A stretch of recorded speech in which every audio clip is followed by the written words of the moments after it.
2024 está aí chegando ao fim. E qual será a palavra que define esse ano para a maioria dos brasileiros, hein? Olha, gente, uma pesquisa mostrou o que pensa a nossa população.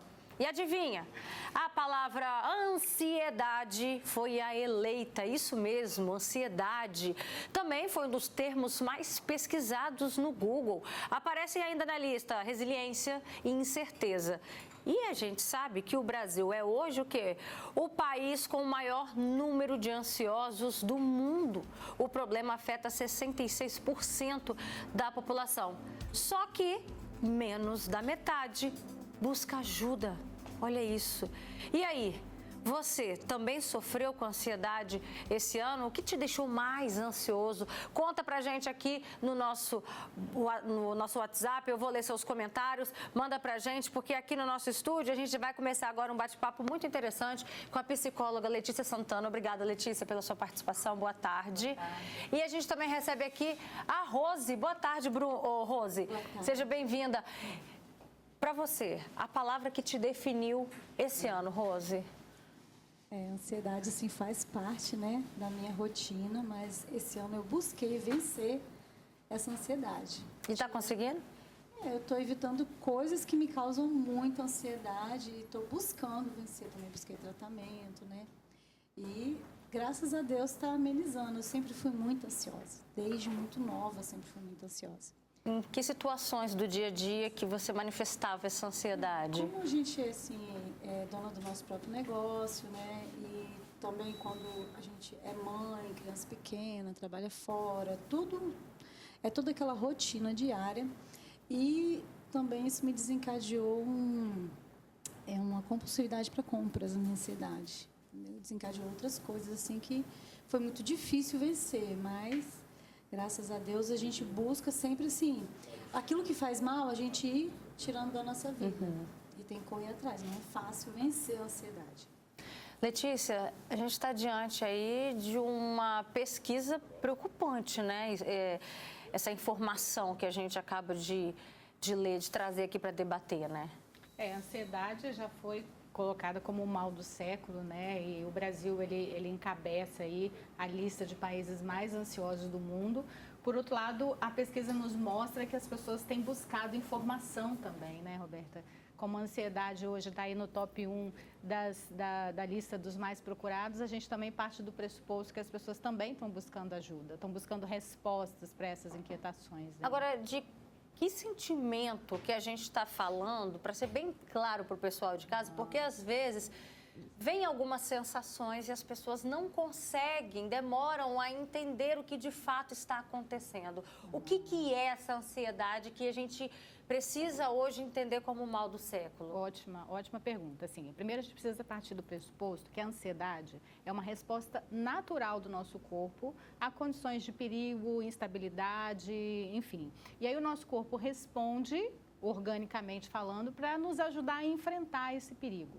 A questão é quando essa resposta é desproporcional ao evento. Então, é como se o botão de pânico do nosso corpo fosse ligado e nunca mais fosse desligado. E aí a gente considera a ansiedade como um problema patológico que muitas vezes precisa de orientação e de ajuda. Foi o que você fez, né, Rose? Você buscou ajuda? Sim. Mas demorou para buscar? Como é que foi isso? Por muito tempo assim, como ela falou, são várias coisas e você fala, você nem imagina que você tem, porque você vai vivendo no automático. Mas chega um momento que você vê que aquilo está demais, né? E quando você vê que está demais, você é descontrolado, você perde noite de sonos.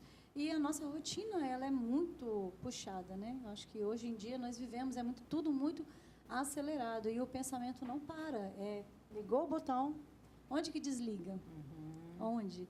E aí você começa a se perguntar o que você tem feito que está desencadeando tudo isso na sua vida. Você começa a correr atrás. Eu fiz um acompanhamento durante 6 meses que me ajudou muito, muito mesmo. Me fez eu enxergar os pontos, né? E hoje também a gente vê a internet, ela faz a gente querer coisas, né? Querer fazer coisas. E você precisa trabalhar mais, ter mais dinheiro para isso, para aquilo. E você acaba se tornando ansioso por causa daquilo. E aí você tem que ver o que é prioridade para você, o que é importante para a sua vida e tentar controlar. E como que você quer, no meu caso, eu quero envelhecer bem. quero envelhecer com qualidade de vida. Para mim, envelhecer com qualidade de vida, eu não posso viver essa vida de estresse que eu vivo. Então, eu estou buscando coisas que me façam eu me acalmar mais, eu estar mais centrada. Sentar para almoçar, uma coisa que eu não fazia, eu não conseguia sentar para almoçar. Hoje eu sento, almoço, tranquila. Então, são coisas que eu estou fazendo no dia a dia para poder controlar essa ansiedade. Você disse, né, a respeito, por exemplo, das noites de sono, que não vinha o sono, né? Letícia, quais são os sintomas físicos que faz com que o pessoal de casa também pense assim, opa, será que eu estou passando por isso? Porque às vezes confunde ansiedade com depressão, confunde com outras questões, entendeu? O que a gente começa a sentir fisicamente? Isso, assim, eu acho que ela trouxe várias questões muito significativas e importantes, né?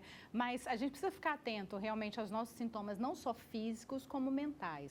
Então, taquicardia, o coração batendo muito rápido, sudorese, inquietação corporal, inquietação mental, insônia, falta de atenção, falta de memória, hipersensibilidade, tudo isso, hiperpreocupação, né, uma preocupação em demasia por eventos que ainda nem ocorreram.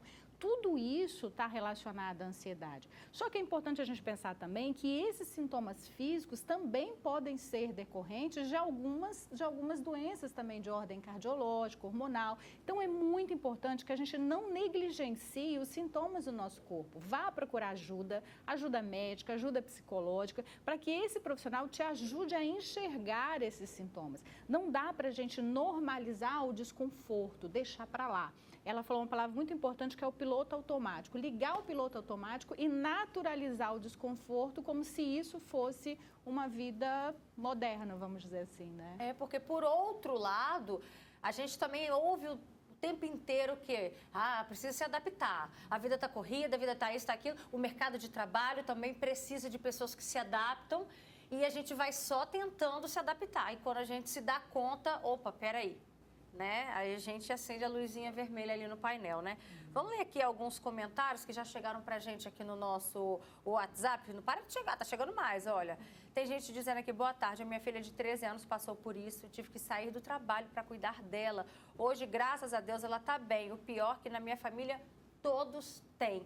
Interessante esse relato, porque há uma carga genética para isso, Letícia? Sim, a ansiedade ela é multifatorial. Então, você tem componentes genéticos, você tem componentes comportamentais, então a forma com a qual a família vive e se relaciona, você tem componentes sociais, você tem excesso de telas que também pode propiciar, mas o componente genético também é muito importante ser observado. Se existe um histórico na sua família, você precisa ligar um sinal de alerta em relação aos sintomas relacionados à ansiedade. Olha, você aí de casa que está agora acompanhando a gente, conta o que te deixou ansioso nesse ano, tá? Qual foi o sentimento que te definiu e o que te deixa ansioso? E você tem feito algo para tentar combater esse sentimento? Manda para a gente seu comentário, que a gente vai ler, a gente vai ter esse espaço aqui de interação. E agora a gente recebe aqui no nosso estúdio também a Bruna, que você se identifica com esse sentimento, a ansiedade te resumiu nesse ano? Sim, na verdade, eu já tenho, né, o transtorno generalizado de ansiedade e sempre tenho essa dificuldade, porque quando eu preciso fazer algo, aí eu fico pensando,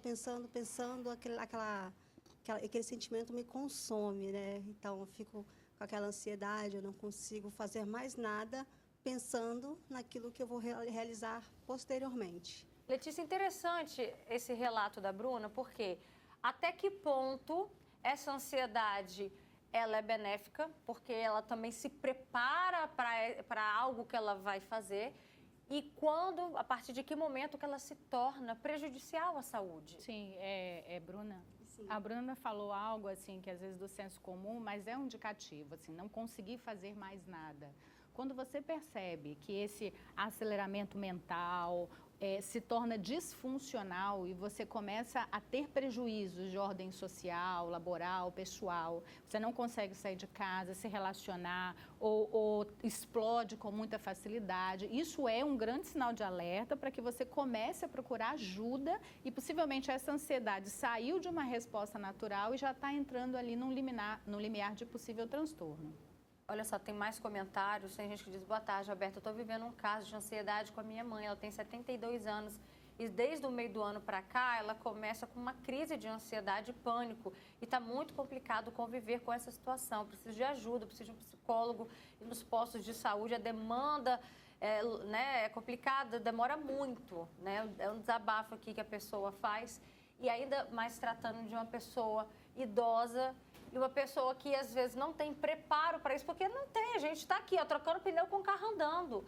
Qual é a dica que você deixa para essa pessoa, Letícia? Pois é, e os idosos, né, eles estão sendo cometidos por muita ansiedade, por muita depressão, principalmente por causa das perdas das funções, excesso de telas também, muitas vezes, e a ineficácia do sistema público, né, porque chega um determinado momento que a ansiedade ela não consegue mais ser combatida com um manejo próprio. Às vezes a pessoa não tem mais recursos pessoais para acionar e ela precisa de um tratamento medicamentoso. Em se tratando do idoso, com muitas outras comorbidades, precisa haver um olhar atento nessa direção, porque é uma ansiedade que se desdobra depois para uma depressão, porque fica ali um nível de ineficiência, de falta de disfunção, né, uma grande disfuncionalidade, ele pode entrar em depressão. Então, precisa sim de um olhar, precisa de um médico que olhe para esse idoso e trate ali da forma que ele necessita. Né? Você falou até chegar ao ponto de precisar de um tratamento medicamentoso.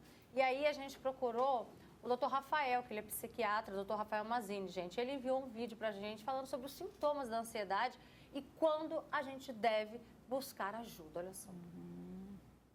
A ansiedade se torna doença quando ela se torna excessiva e duradoura, né? Quando gera um sofrimento psíquico na pessoa importante e atrapalha a rotina da pessoa, né? Provoca um prejuízo sociofuncional importante.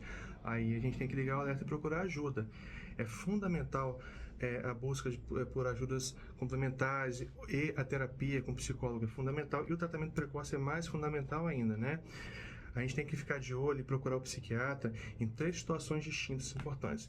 A primeira é quando a pessoa já está no sofrimento tamanho que as terapias complementares não estão sendo suficientes para aliviar aquele sofrimento, né? As outras 2 situações, uma é quando a pessoa está correndo risco iminente contra a própria vida, como o caso de alguns casos de ansiedade tão intensa que a pessoa já começa a ter planejamentos, pensamentos de cunho suicida, ou quando a pessoa tem um estado de angústia tão grande que isso começa a se repetir no próprio corpo, que a gente chama das crises de ansiedade, as crises de pânico. Aí é fundamental a procura de um profissional psiquiatra para iniciar uma medicação para um alívio mais imediato desses sintomas aí mais agravantes, né? Obrigada, doutor Rafael Mazini, pela sua contribuição. E ele falou aí sobre os picos, né, de crises. Você já passou por isso também, Rose? Sim, já passei. Por ser muito ansiosa, na perda do meu pai, sofrimento muito grande, assim, que a gente passa pelo luto, né, e fora as outras coisas. Você precisa trabalhar, continuar a sua vida. E em vários momentos de ansiedade, eu tive crises de sentir muita falta de ar, enquanto eu não chorava, eu não melhorava as crises de ansiedade. Tinha que chorar para passar.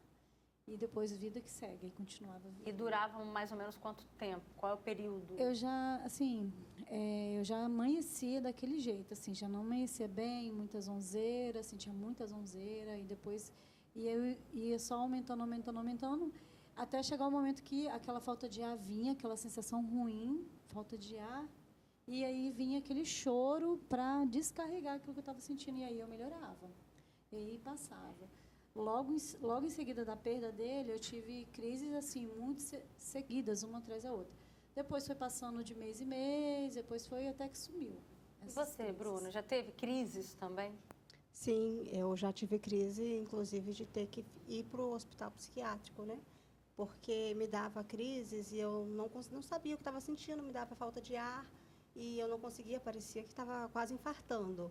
Aquela sensação muito ruim, e aí me levava para o pronto-socorro, do pronto-socorro me encaminhavam para o hospital psiquiátrico, que eu faço tratamento medicamentoso hoje, justamente por causa da minha crise, da minha ansiedade, que ela já se agravou muito.